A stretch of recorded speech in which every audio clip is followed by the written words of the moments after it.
ಕಳೆದ ಒಂದು 8-10 ದಿನಗಳಿಂದ ತುಮಕೂರು ಜಿಲ್ಲೆ ಭಾರಿ ಸದ್ದು ಮಾಡ್ತಾ ಇದೆ.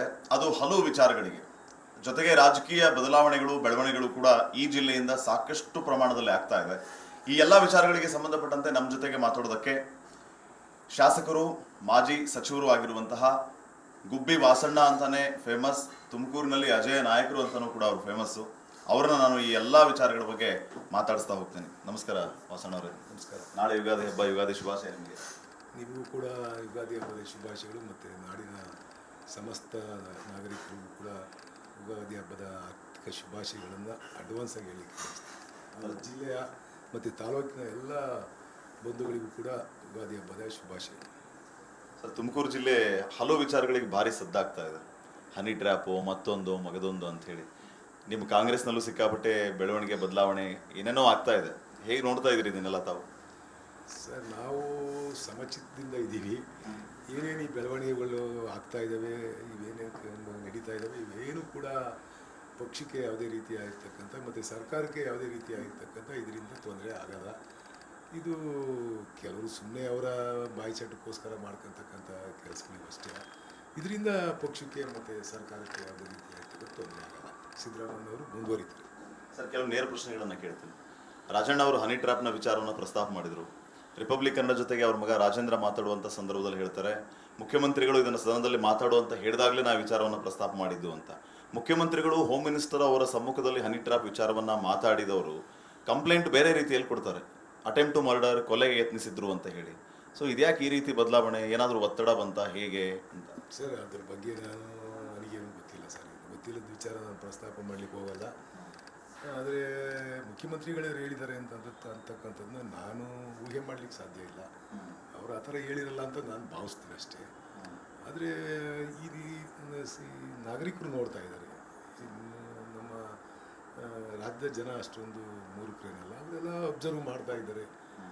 ಏನೇನು ಬೆಳವಣಿಗೆಗಳು, ಯಾವ್ಯಾವ ಎಂತೆಂಥ ಬೆಳವಣಿಗೆಗಳಿದ್ದಾವೆ, ಯಾವ ಥರ ಸ್ಟೇಟ್ಮೆಂಟ್ ಕೊಡ್ತಾ ಇದ್ದಾರೆ, ಇವೆಲ್ಲ ನೋಡ್ತಾ ಇದ್ದಾರೆ. ನೋಡಿ ಅವರೇ ಡಿಸೈಡ್ ಮಾಡ್ತಾರೆ. ಇದ್ರ ಬಗ್ಗೆ ನಾನೇನು ಕಾಮೆಂಟ್ ಮಾಡಲಿಕ್ಕೆ ಹೋಗಲ್ಲ. ಅಂದರೆ ನೀವು ನೋಡಿದಾಗ ಇದು ಹನಿ ಟ್ರ್ಯಾಪ್ ಅನ್ನುವಂಥದ್ದು ಏನಿದು ರಾಜಣ್ಣ ಅವರ ಪೊಲಿಟಿಕಲ್ ಗಿಮಿಕ್ಕ?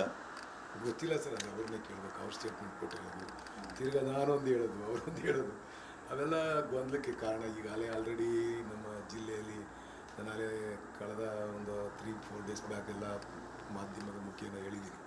ನಮ್ಮ ನಮ್ಮ ಅಭಿಮಾನಿಗಳಿರ್ಬೋದು, ನಮ್ಮ ಕಾರ್ಯಕರ್ತರಿರ್ಬೋದು, ಯಾರೂ ಕೂಡ ಈ ವಾಟ್ಸಪ್ಪು, ಯೂಟ್ಯೂಬಲ್ಲೆಲ್ಲ ಸಿಕ್ಕಾಬಟ್ಟೆ ಅವ್ರ ಮೇಲೆ ಅವರು ಕೆಸರಾಚಾಟ ಅದು ರೀತಿ ಮಾಡ್ತಾ ಇದ್ದಾರೆ. ಅವ್ಯಾವು ಮಾಡಬೇಡಿ ಅಂತ ಹೇಳಿದ್ದೀವಿ. ಇದು ಪೊಲಿಟಿಕಲಿ ನಾವು ರಾಜಕಾರಣದಾಗ ಇರ್ತಕ್ಕಂಥವ್ರು ಸಮಾಜಕ್ಕೆ ಮಾದರಿಯಾಗಿ ನಡ್ಕೊಬೇಕಾಗುತ್ತೆ. ನಾವು ಏನೇನೋ ಹೇಳಿ ಗಾಳಿಯಲ್ಲಿ ಗುಂಡು ಹೊಡಿಯತಕ್ಕಂಥದ್ದು ಆಗಬಾರ್ದು. ನಾವು ಅಟ್ಲೀಸ್ಟ್ ನಮ್ಗೆ ಓಟ್ ಹಾಕಿರೋ ಜನಕ್ಕೆ ಅಟ್ಲೀಸ್ಟು ನಾವು ನ್ಯಾಯಯುತವಾಗಿ ನಡೀತಾವೇ, ನಾವು ಓಟ್ ಹಾಕಿರೋ ಒಬ್ಬ ಶಾಸಕ ಅಂತಕ್ಕಂಥದ್ದು ಭಾವನೆ ಅವರಲ್ಲಿ ಮೂಡಿ ಬರಬೇಕು. ಆ ರೀತಿ ನಮ್ಮ ನಡವಳಿಕೆಗಳಿರಬೇಕು. ನಮ್ಮನ್ನು ನೋಡ್ತಾ ಇರ್ತಾರೆ, ಪ್ರತಿಯೊಬ್ಬರು ನಮ್ಮನ್ನು ಗಮನಿಸ್ತಾ ಇರ್ತಾರೆ ಪೊಲಿಟಿಕ್ಸಲ್ಲಿ. ಈಗ ನಾವು ಕೂಡ ಹಿಂದೆ ನಾವು ಬೆಳೀತಕ್ಕಂಥ ಸಂದರ್ಭದಲ್ಲಿ ದೊಡ್ಡ ದೊಡ್ಡ ಮಹನೀಯರನ್ನ ಒಂದು ಆದರ್ಶವಾಗಿ ಇಟ್ಕೊಂಡು ಬೆಳೆದಿರ್ತಕ್ಕಂಥವ್ರು.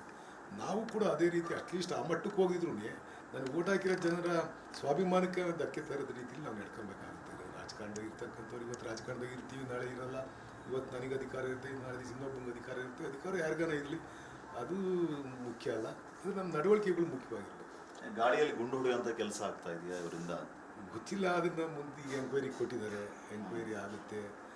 ಅವ್ರು ಕಂಪ್ಲೇಂಟ್ ಕೊಡಬೇಕಾಗಿತ್ತು. ಈಗ ಸದನದಲ್ಲಿ ಪ್ರಸ್ತಾಪ ಮಾಡಿದ್ದಾರೆ, 48 ಸಿಡಿಗಳಿದ್ದಾವೆ, ನಾನು ಕಂಪ್ಲೇಂಟ್ ಕೊಡ್ತೀನಿ ಅಂತ ಕಂಪ್ಲೇಂಟ್ ಕೊಡಬೇಕಾಗಿತ್ತು. ಪೊಲೀಸ್ ಕಂಪ್ಲೇಂಟ್ ಕೊಟ್ಟಿದ್ರೆ ಇದು ಒಳ್ಳೆ ತನಿಖೆ ಆಗೋದು ಅಂತ ನಾನು ಭಾವಿಸ್ತೀನಿ. ಮುಂದೆ ಈ ರೀತಿ ಯಾರಿಗೂ ಆಗಬಾರ್ದು, ಅವ್ರಿಗೆಲ್ಲ ಬೇರೆ ಯಾರಿಗೂ ಆಗಬಾರ್ದು.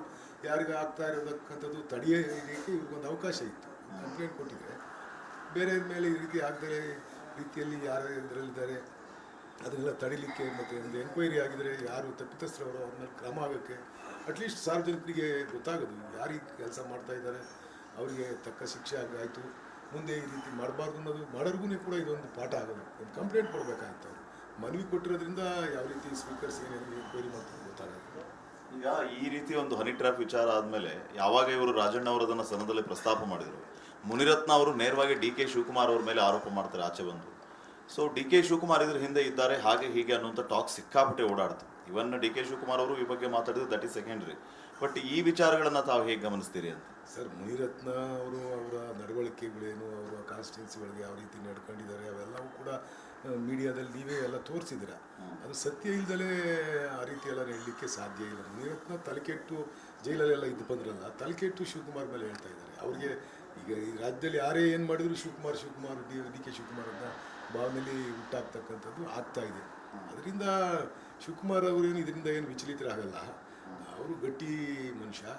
ಇವರು ಸುಮ್ಮನೆ ಬೇಕು ಅಂತ ಶಿವಕುಮಾರ್ ಮೇಲೆ ಆಪಾದನೆ ಮಾಡ್ತಾರೆ ಬಿಟ್ಟರೆ ಅದರಲ್ಲಿ ಯಾವುದೇ ರೀತಿಯಾಗಿರ್ತಕ್ಕಂಥ ಸತ್ಯ ಇಲ್ಲ, ಸತ್ಯಕ್ಕೆ ದೂರವಾಗಿರ್ತಕ್ಕಂಥ ವಿಚಾರ. ಮೊನ್ನೆ ತಾವು ಹೇಳ್ತಾ ಇದ್ರಿ ಹನಿ ಹುಡ್ಕೊಂಡು ಹೋದ್ರೆ ಅಲ್ವಾ ಟ್ರ್ಯಾಪ್ ಆಗೋದು ಅಂತ ಹೇಳಿ. ಹನಿ ಹುಡ್ಕೊಂಡು ಹೋದವ್ರು ಯಾರು, ಟ್ರ್ಯಾಪ್ ಆಗಿದ್ದು ಯಾರು ಅನ್ನೋದೇ ಒಂದು ಬಿಗ್ ಕ್ವಶನ್. ಸರ್ ನಾನು ಹೇಳಿದ್ದು ಅಂದರೆ ಟ್ರಾಪ್ ಆಗ್ತೀವಿ ಅಂತಂದರೆ ಹನಿ ಹುಡುಕೊಂಡು ಹೋದಾಗ ನಾವು ಟ್ರಾಪ್ ಆಗ್ತೀವಿ ಅಲ್ವಾ ಸರ್. ನಮ್ಮ ಮನೇಲಿದ್ದರೆ ನಮ್ಮನ್ನು ಯಾರು ಬಂದು ಟ್ರಾಪ್ ಮಾಡ್ತಾರೆ?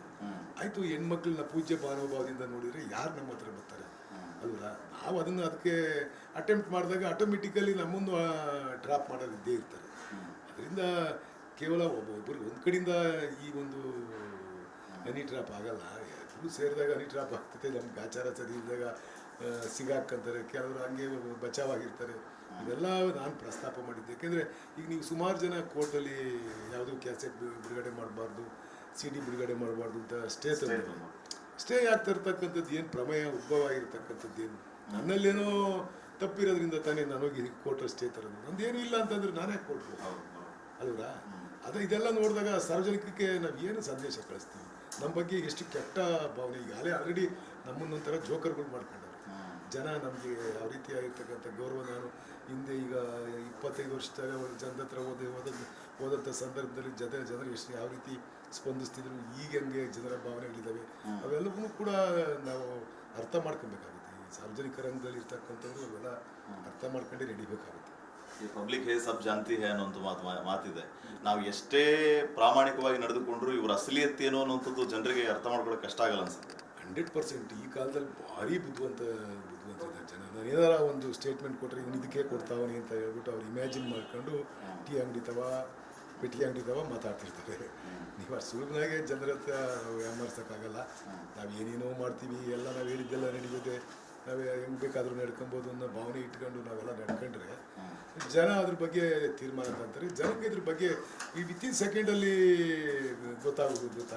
ಅದರಲ್ಲಿ ನೀವು ಬೇರೆ ಮೀಡಿಯಾದ ಬೇರೆ ಇದ್ದೀರಾ, ನೀವು ಬಿಚ್ಚಿ ಹೇಳ್ತೀರಾ, ಇವನು ಇದಕ್ಕೆ ಹೇಳ್ತಾವನೆ, ಇದಕ್ಕೆ ಈ ಥರ ಹೇಳ್ತಾರೆ ಅಂತ. ನಾವು ಯಾವುದಾನ ಒಂದು ವಿಚಾರ ಪ್ರಸ್ತಾಪ ಮಾಡಿದ್ರೆ ಅದಕ್ಕೆ ಸ್ಟಿಕರ್ ಆಗಿರಬೇಕು. ನಾವು ಯಾವುದಾನ ವಿಚಾರ ಪ್ರಸ್ತಾಪ ಮಾಡೋದಕ್ಕೆ ಮೊದಲು ಅದು ಸತ್ಯ ಇದೆಯಾ ಇಲ್ವಾ, ನಡೆದಿದೆಯಾ ಘಟನೆ ಅನ್ನೋದ್ರ ಬಗ್ಗೆ ಮನವರಿಕೆ ಮಾಡ್ಕೊಂಡೇ ನಾವು ಮಾತಾಡಬೇಕು.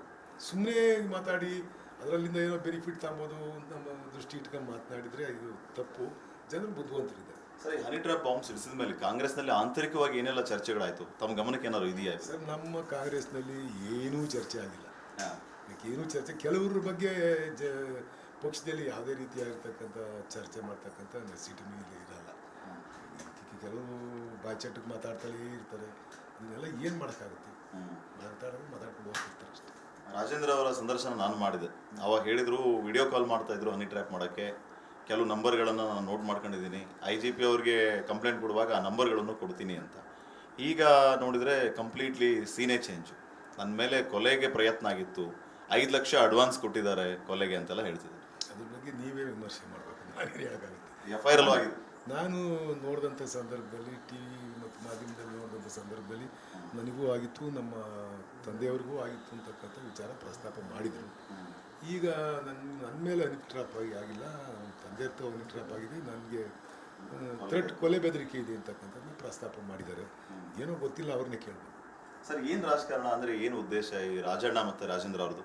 ಗೊತ್ತಿಲ್ಲ ಸರ್, ನಮಗೇನು ಗೊತ್ತಾಗುತ್ತೆ ಸರ್. ತುಮಕೂರವರು, ನೀವು ಅವರು ತುಮಕೂರವರು? ಸರ್, ಅವರು ತುಮಕೂರವರು, ನಾನು ತುಮಕೂರವರು. ನಮಗೆ ಅವ್ರಿಗೆ ಯಾವುದೇ ರೀತಿಯಾಗಿರ್ತಕ್ಕಂಥ ಇತ್ತೀಚಿನ ದಿನಗಳಲ್ಲಿ ಕಾಂಟ್ಯಾಕ್ಟ್ ಇಲ್ಲ. ನಾನು ಅವ್ರ ಹತ್ರಕ್ಕೆ ಹೋಗಿಲ್ಲ. ಇದಾದ್ಮೇಲೆ ಅವ್ರು ಮಾತಾಡ್ಸೋದು ಆಗಿಲ್ಲ? ಇಲ್ಲ, ನಾನು ಅವ್ರು ಮಾತಾಡ್ಸಿಲ್ಲ ಸರ್. ಸರ್, ಏನಾಗಬೇಕು ಆ್ಯಕ್ಚುಲಿ ಇಂಥ ಕೇಸ್ಗಳಾದಾಗ? ನೀವು ಈಗ ರೂಲಿಂಗ್ ಪಾರ್ಟಿಯಲ್ಲಿರೋರು, ಇಂಥ ಪ್ರಕರಣಗಳಿಂದ ಸಹಜವಾಗಿ ಪಾರ್ಟಿಗೂ ಸೆಟ್ ಬ್ಯಾಕು, ಗೌರ್ಮೆಂಟ್ಗೂ ಒಂದು ರೀತಿ ಬ್ಯಾಡ್ ಕಮೆಂಟ್ ಬರೋ ರೀತಿಯಲ್ಲಿ ಆಗುತ್ತೆ. ಸೊ ಇದಕ್ಕೆ ಒಬ್ಬ ಹಿರಿಯರಾಗಿ, ನೀವು ಅನುಭವಿ ರಾಜಕಾರಣಿಯಾಗಿ ಏನು ಆಗಬೇಕು ಅಂತ ಬಯಸ್ತೀರಿ? ಸರ್, ಇದಕ್ಕೆ ನಾನು ಪ್ರಥಮವಾಗಿ ಹೇಳ್ತಕ್ಕಂಥದ್ದು, ಇದಕ್ಕೆ ಸರ್ಕಾರಕ್ಕೆ ಯಾವುದೇ ರೀತಿ ಮುಜುಗರ ಇಲ್ಲ, ಪಕ್ಷಕ್ಕೂ ಯಾವುದೇ ರೀತಿಯಾಗಿರ್ತಕ್ಕಂಥ ಮುಜುಗರ ಆಗುತ್ತೆ ಅಂತ ನಾನು ಭಾವಿಸಲ್ಲ. ಯಾಕೆಂದರೆ ಅದು ಅವರ ವೈಯಕ್ತಿಕ ವಿಚಾರ. ಆ ವೈಯಕ್ತಿಕವಾಗಿ ಐತಿದ್ರೆ ಅವರು ಪರಿಶುದ್ಧರಾಗಿ ಈಚೆಗೆ ಬರಬೇಕು ಅಂತಂದರೆ ಅವರು ಪೊಲೀಸ್ ಕಂಪ್ಲೇಂಟ್ ಕೊಡಬೇಕು, FIR ಆಗಬೇಕು, ಇದ್ರ ಬಗ್ಗೆ ತನಿಖೆ ಆಗಬೇಕು. ಸತ್ಯಾಸತ್ಯತೆಗಳು, ಈ CD ಸತ್ಯಾಸತ್ಯತೆಗಳ ಬಗ್ಗೆ ಜನರಿಗೆ ಗೊತ್ತಾಗಬೇಕು. ನಾವೆಲ್ಲ ಜನರಿಗೆ ಆನ್ಸರಬಲ್ ಆಗಿರ್ತಕ್ಕಂಥವ್ರು, ಜನರಿಂದ ಆಯ್ಕೆಯಾಗಿ ಬಂದಿರ್ತಕ್ಕಂಥವ್ರು, ಅವರಿಗೆ ಸತ್ಯ ಗೊತ್ತಾಗಬೇಕಾಗುತ್ತೆ. ಸಮಾಜದಲ್ಲಿ ನನ್ನ ವ್ಯಕ್ತಿತ್ವ ನಾನು ಪರಿಶುದ್ಧ ಆಗಿದ್ದೀನಿ ಅಂತಕ್ಕಂಥದ್ದು ನಾವು ತೋರಿಸ್ಕೊಬೇಕಾಗುತ್ತೆ. ಮತ್ತು ಎಂಕ್ವೈರಿ ಆದರೆ ಈ ಥರ ಅಟೆಂಪ್ಟ್ ಮಾಡೋರು ಯಾರು ಇದ್ದರೆ ಅವರಿಗೂ ಕೂಡ ತಕ್ಕ ಶಿಕ್ಷೆ ಆದಾಗ ಬಹುಶಃ ಇದು ಮುಂದಿನ ದಿನಗಳಲ್ಲಿ ಈ ರೀತಿ ಮಾಡ್ತಕ್ಕಂಥವ್ರಿಗೂ ಒಂದು ಪಾಠ ಆಗುತ್ತೆ. ಎಂಕ್ವೈರಿ ಆಗಬೇಕು ಸರ್. ಮೇನ್ಲಿ ಈಗ ಕರ್ನಾಟಕದ ಜನರಲ್ಲಿ ದೊಡ್ಡ ವಿಚಾರ ಮಾತು ಎಲ್ಲ ಕಡೆನೂ ಕೇಳಿ ಬರ್ತಾ ಇರೋದು ಪವರ್ ಶೇರಿಂಗ್ ವಿಚಾರ. 2.5 ವರ್ಷ ಸಿದ್ದರಾಮಯ್ಯ, 2.5 ವರ್ಷ ಡಿ ಕೆ ಶಿವಕುಮಾರ್, ಈಗ 2.5 ವರ್ಷ ಮುಗಿತಾ ಬಂತು, ಅದಕ್ಕೆ ಈ ರೀತಿಯ ಪ್ರಹಸನಗಳು ನಡೀತಾ ಇದೆ ಅಂತ ಏನು ಹೇಳ್ತೀರಿ ತಾವು ಇದಕ್ಕೆ? ಸರ್, ಅದ್ರ ಬಗ್ಗೆ ನನಗೆ ಏನು ಗೊತ್ತಿಲ್ಲ ಸರ್. ಹೈಕಮಾಂಡ್ ಲೆವೆಲ್ಲಾಗೆ ಸಿದ್ದರಾಮಯ್ಯವರು ಮತ್ತು ರಾಷ್ಟ್ರ ಮಟ್ಟದ ನಾಯಕರುಗಳು ಡಿ ಕೆ ಶಿವಕುಮಾರ್ ಅವರು ಏನೇನು ಪ್ರಸ್ತಾಪ ಮಾಡ್ಕೊಂಡಿದ್ದಾರೆ ಗೊತ್ತಿಲ್ಲ. ನಮಗೆ ಗೊತ್ತಿಲ್ಲದ ನಾವು ಸುಮ್ಮನೆ ಇಲ್ಲಿ ಕೂತ್ಕೊಂಡು ಆದಿ ಬೀದಿಲಿ ಚರ್ಚೆ ಮಾಡ್ತಕ್ಕಂಥದ್ದು ಸರಿಯಲ್ಲ. ಹೈಕಮಾಂಡ್ ಇದೆ, ಮುಖ್ಯಮಂತ್ರಿಗಳಿದ್ದಾರೆ, ಉಪಮುಖ್ಯಮಂತ್ರಿಗಳಿದ್ದಾರೆ, ಅವರು ಪಕ್ಷವನ್ನು ಅಧಿಕಾರಕ್ಕೆ ತರಲಿಕ್ಕೆ ಸಾಕಷ್ಟು ಶ್ರಮ ಹಾಕಿದ್ದಾರೆ. ಇಬ್ಬರು ನಾಯಕರು ಕೂಡ ಹಗಲು ರಾತ್ರಿ ದುಡ್ದಿರ್ತಕ್ಕಂಥವ್ರು. ನಾವೆಲ್ಲ ಅವರ ಕೃಪೆಯಿಂದ ಗೆದ್ದಿರ್ತಕ್ಕಂಥವ್ರು. ನಾವು ಯಾರೂ ಈಗ ನಾವು ಮಾತನಾಡೋರು ಯಾರು ನನ್ನ ಕೈಲಿ ಒಬ್ಬನ ಗೆಲ್ಸ್ಕೊಂಬರೋಕ್ಕಾಗಲ್ಲ. ಯಾರ್ಯಾರು ನಾವು ಮಾತಾಡ್ತೀವಿ ಅವ್ರ ಕೈಲಿ ಯಾರು ಶಾಸಕನ ಗೆಲ್ಸ್ಕೊಂಬರೋ ಅಷ್ಟು ಶಕ್ತಿ ಯಾರಿಗೂ ಇಲ್ಲ. ಹಂಗಿರ್ತಕ್ಕಂಥ ಸಂದರ್ಭದಲ್ಲಿ ನಾವು ನಮ್ಮ ಕೆಲಸ ಮಾಡ್ಕೊಂಡು ಹಚ್ಕಟ್ಟೋಗಿ ಹೋದ್ರೆ ಸಾಕು ಅಂತ ನಾನು ಭಾವಿಸ್ಕೊಂಡು. ನಿಮ್ಮ ಜಿಲ್ಲೆಯಿಂದನೇ ರೇಸ್ ಜಾಸ್ತಿ ಇದೆಯಲ್ಲ ಸರ್. ಪರಮೇಶ್ವರ್ ಹೋದಲ್ಲಿ ಬಂದಲ್ಲಿ ಮುಂದಿನ CM ಅಂತ ಅನೌನ್ಸ್ ಮಾಡ್ತಿದ್ದಾರೆ, ಘೋಷಣೆ ಮಾಡ್ತಾರೆ ಅವ್ರ ಬೆಂಬಲಿಗರು. ಗೊತ್ತಿಲ್ಲ ಸರ್, ನನಗೆ ಗೊತ್ತಿಲ್ಲ. ನನಗೂ ಹೇಳ್ತಾರೆ ಮುಂದಿನ CM ಅಂತ ಹೇಳ್ಬಿಟ್ಟು ನನ್ನ ಬೆಂಬಲಿಗರು. ನಾನು ಆಗಕ್ಕಾಗುತ್ತೆ ಸರ್? ಕೇಳೋಕ್ಕೆ 100% ಇಲ್ಲ ಸರ್. ನಾನು ಅಧಿಕಾರದ ಆಸೆಯಿಂದ ಅಧಿಕಾರಕ್ಕೆ ಇಟ್ಕೊಂಡು ಅದ್ರ ಬೆನ್ನತ್ತಿ ಹೋಗ್ತಕ್ಕಂಥದ್ದು, ಅಧಿಕಾರ ಬೇಕು ಅಂತ ಹೋಗ್ತಕ್ಕಂಥ ಮನುಷ್ಯನೇ ಅಲ್ಲ. ನನಗೆ ನನ್ನ ತಾಲೂಕಿನ ಜನ ಕೊಟ್ಟಿರ್ತಕ್ಕಂಥ ಅಧಿಕಾರದ ತೃಪ್ತಿ ಇದ್ದೀನಿ. ಅವರಿಗೆ ಸೇವೆ ಮಾಡಬೇಕು. ಬೆಳಗಿನ ಸಾಯಂಕಾಲ ತನಕ ಅದೇ ಉದ್ಯೋಗ ಮಾಡ್ತೀನಿ. ನನಗೆ ಬೇರೆ ಥರ ಪೊಲಿಟಿಕ್ಸ್ ಮಾಡಬೇಕು ಅಂತಕ್ಕಂಥ ಆಸೆ ಇಲ್ಲ ನನಗೆ. ನನ್ನ ಕ್ಷೇತ್ರದ ಜನ ಅವಕಾಶ ಕೊಟ್ಟವ್ರೆ. 5 ಬಾರಿ 6 ಬಾರಿ ಒಮ್ಮೆ ಜಿಲ್ಲಾ ಪರಿಷತ್ ಮೆಂಬರ್ ಮಾಡ್ಯವ್ರೆ. ಸುಮಾರು ಸತತ 6 ಚುನಾವಣೆಗಳಲ್ಲಿ ನನ್ನ ಗೆಲ್ಸವ್ರೆ. ಒಂದು ಕ್ಷೇತ್ರದಾಗ 6 ಚುನಾವಣೆ ಗೆಲ್ಲಬೇಕು ಅಂದರೆ ನಾವು ಸುಲಭನ ಸರ್? ನಾನೇನು ದೊಡ್ಡ ಶ್ರೀಮಂತರ ಮಗ ಅಲ್ಲ, ಒಬ್ಬ ರೈತನ ಮಗ. ಆರ್ಡಿನರಿ ರೈತ. ನಮ್ಮಪ್ಪ ಆರ್ಡಿನರಿ ರೈತ. ನಿಮ್ಮ ತಂದೆಯವರು ಬ್ಲಾಕ್ ಕಾಂಗ್ರೆಸ್ ಅಧ್ಯಕ್ಷರಾಗಿದ್ದರು. ಆದರೆ ನಮ್ಮಪ್ಪ ವ್ಯವಸಾಯ ಮಾಡ್ತಿದ್ದಂಥದ್ದು. ನಾವು ದೊಡ್ಡವರಾದ್ಮೇಲೆ ಮಾತ್ರ ನಾವು ಬಿಸ್ನೆಸ್ ಬಂದಿದ್ದಂಥದ್ದು. ಹಿಂದೆ ನಮ್ಮಪ್ಪ ಒಳ್ಳೆ ವ್ಯವಸಾಯಗಾರ ಅಷ್ಟೇ. ಅಂಥವ್ರ ಮಗ ಇಲ್ಲಿ ತನಕ ಬೆಳೆಸ್ತಾರೆ ಕ್ಷೇತ್ರದ ಜನ. ಅಂದರೆ ನಾವು ಕ್ಷೇತ್ರದ ಜನರಲ್ಲಿ ಯಾವತ್ತೂ ಕೂಡ ಪ್ರೀತಿ ಇಟ್ಕೊಂಡು ಕೆಲಸ ಮಾಡ್ತಾಯಿದ್ವಿ. ಅಷ್ಟು ಬಿಟ್ಟರೆ ನಾವು ಬೇರೆ ಥರದ ವಿಚಾರಕ್ಕೆ ಇಂಟರ್ವ್ಯೂ ಆಗಲ್ಲ ಸರ್. DCMಗೆ CM ಆಗೋ ಅವಕಾಶ ಸಿಕ್ಕರೆ ಅದನ್ನು ಬೆಂಬಲಿಸ್ತೀರಾ ಸರ್? ಅವ್ರು ಮುಖ್ಯಮಂತ್ರಿಗಳು ಮತ್ತು ಹೈಕಮಾಂಡು DCM ಅವರು ಏನೇನು ಚರ್ಚೆ ಮಾಡಿದಾರೋ ಗೊತ್ತಿಲ್ಲ. ನಾವೆಲ್ಲ ಊಹೆಗೆ ಮಾಡ್ಕೊಂಡು ಮಾತಾಡ್ತೀವಿ. ಯಾರೇ ನಾನು ಸ್ಟೇಟ್ಮೆಂಟ್ ಕೊಟ್ಟರು ಕೂಡ ಯಾರೂ ಅಲ್ಲಿದ್ದಾರಲ್ಲ, ಆ ಚರ್ಚೆ ಒಳಗೆ ಭಾಗವಹಿಸಿರ್ತಕ್ಕಂಥವ್ರು ಯಾರೂ ಇಲ್ಲ. ನಾವ್ಯಾರೂ ಇಲ್ದಾರೆ ಸುಮ್ಮನೆ ಊಹಾ ಚರ್ಚೆಯಲ್ಲಿ ಇಲ್ಲ ಅಂದರೆ ಚರ್ಚೆ ಆಗಿದೆ ಅಂತ ಲೆಕ್ಕ ಗೊತ್ತಿಲ್ಲ ಸರ್. ಯಾರಿಗೆ ಗೊತ್ತಿದೆ ಸರ್? ಇಲ್ಲ ಮುಖ್ಯಮಂತ್ರಿಗಳನ್ನ ಹೇಳಿರ್ಬೇಕು. ಶಾಸಕಾಂಗ ಪಕ್ಷದ ಸಭೆಯಲ್ಲೋ ಮತ್ತೊಂಥವಲ್ಲೋ ನಾನು ಹಿಂಗೆ ಮಾತು ಕೊಟ್ಟಿದ್ದೆ ಅಂತೆಲ್ಲ ಹೇಳಬೇಕು. ಇಲ್ಲ ಉಪಮುಖ್ಯಮಂತ್ರಿಗಳನ್ನು ನಮ್ಗೆ ಹೇಳಿರ್ಬೇಕು. ಉಪಮುಖ್ಯಮಂತ್ರಿಗಳು ಹೇಳಿಲ್ಲ, ಮುಖ್ಯಮಂತ್ರಿಗಳು ಹೇಳಿಲ್ಲ ಅಂದಾಗ ಇದು ಚರ್ಚೆ ಔಚಿತ್ಯ ಏನೈತೆ? ಸದನದಲ್ಲಿ ಹೇಳಿದ್ರು ಒಮ್ಮೆ ಆ ಥರ ಅವಕಾಶ ಬಂದರೆ ಕಿತ್ಕೊಳ್ಳೋದು ಮಾಡಬೇಕು ಅಂತ ಹೇಳಿದ್ರಲ್ಲ ಅವರು. ಅದನ್ನ ಹೇಳಿಲ್ಲ ಅವರು. ಹಿಂದಿನ ವಿಚಾರವನ್ನು ಪ್ರಸ್ತಾಪ ಮಾಡಿದ್ರು, ಬಟ್ ಅದು ಕೋಇನ್ಸಿಡೆನ್ಸ್. ಹಿಂದಿನ ಘಟನೆ ಬಗ್ಗೆ ಅಧಿಕಾರ ತಾನೇ ಬರಲ್ಲ. ಯಾವತ್ತೂ ಕೂಡ ಅಧಿಕಾರ ಒಂದು ಕಿತ್ಕೊಬೇಕಾಗುತ್ತೆ ಅನ್ನೋ ಒಂದು ದಾಟಿಲಿ ಹೇಳಿದರು. ಅಶೋಕ್ ಅವರು ಕಿಚಾಯಿಸಿದ್ರು, ದಾಟಿಲಿ ಹೇಳಿದರು. ಈಗಿನ ವಿಚಾರ ಪ್ರಸ್ತಾಪ ಮಾಡಿ ಅವ್ರು ಹೇಳಿಲ್ಲ. ಸರ್, ಇಷ್ಟೆಲ್ಲ ಬೆಳವಣಿಗೆ ಮಧ್ಯೆ ಒಂದು ಕಾಲದ ತಮ್ಮ ಪ್ರೀತಿಯ ನಾಯಕರಂತಿರೋ ಮಾಜಿ ನಾಯಕರಂತಿರೋ ಗೊತ್ತಿಲ್ಲ, ಕುಮಾರಸ್ವಾಮಿ ಅವ್ರನ್ನ ಸತೀಶ್ ಜಾರಕಿಹೊಳಿ ಅವರು ಭೇಟಿಯಾಗಿದ್ದಾರೆ ಡೆಲ್ಲಿಯಲ್ಲಿ, ದೇವೇಗೌಡರನ್ನ ಭೇಟಿಯಾಗಿದ್ದಾರೆ. ಏನು ವಿಷಯ ಸರ್? ಸರ್, ಅವರು ಪಕ್ಷದ ನಾಯಕರು. ದೇವೇಗೌಡರು ಈ ರಾಷ್ಟ್ರದ ಪ್ರಧಾನಿಯಾಗಿದ್ದಂಥವರು, ಈ ರಾಜ್ಯ ಕಂಡಂಥ ಅಪ್ರತಿಮ ನಾಯಕರು. ಅವ್ರನ್ನ ಭೇಟಿಯಾಗಿ ಸಲಹೆ ಸೂಚನೆ ತಗೊಳ್ಳೋದ್ರಾಗೆ ತಪ್ಪೈತಿ ಅಂತ ನಾನು ಅನ್ಕೊಳ್ಳಲ್ಲ. ಕುಮಾರಸ್ವಾಮಿಯ ಏನಕ್ಕೆ ಭೇಟಿ ಮಾಡಿದ್ರು ಗೊತ್ತಿಲ್ಲ. ಅವರು ಒಬ್ಬ ಕೇಂದ್ರ ಸಚಿವರಾಗಿದ್ದಾರೆ, ಅದರಿಂದ ಭೇಟಿ ಮಾಡಿರ್ತಾರೆ. ಅದ್ರಾಗೆ ದೊಡ್ಡ ವಿಚಾರ ಏನು ಇರಲ್ಲ ಅಂತ ನಾನು ಭಾವಿಸ್ತೀನಿ. GT ದೇವೇಗೌಡರು ಹೇಳ್ತಾ ಇದ್ರು ಸತೀಶ್ ಜಾರಕಿಹೊಳಿ CM ಆಗಬೇಕು ಅಂತ ಹೇಳಿ ಕುಮಾರಸ್ವಾಮಿ ಅವ್ರನ್ನ ಮೀಟ್ ಆಗಿದ್ದಾರೆ ಅಂತ. ಆ ಥರ ಏನಾದರೂ ಒಂದು ಬೆಳವಣಿಗೆ ನಡೀತಾ ಇದೆಯಾ? GT ದೇವೇಗೌಡರಿಗೆ ಅವ್ರ ಪಕ್ಷದ ನಾಯಕರ ಮೇಲೆ ಬೇಜಾರಿದೆ. ಅದಕ್ಕೆ ಅವ್ರು ಕಿಚಾಯಿಸಕ್ಕೆ ಹೇಳಿರ್ತಾರೆ ಬಿಟ್ಬಿಟ್ರೆ. ಆದರೆ GT ದೇವೇಗೌಡರಿಗೆ ಏನು ಗೊತ್ತಿರಲ್ಲ. ಅದೆಲ್ಲ ಅದ್ರ ಬಗ್ಗೆ ಏನೇನು ಚರ್ಚೆ ಮಾಡಿರೋರು ಗೊತ್ತಿರಲ್ಲ. ಅವ್ರ ಪಕ್ಷದ ನಾಯಕರಿಗೆ ಟಾಂಗ್ ಕೊಡೋ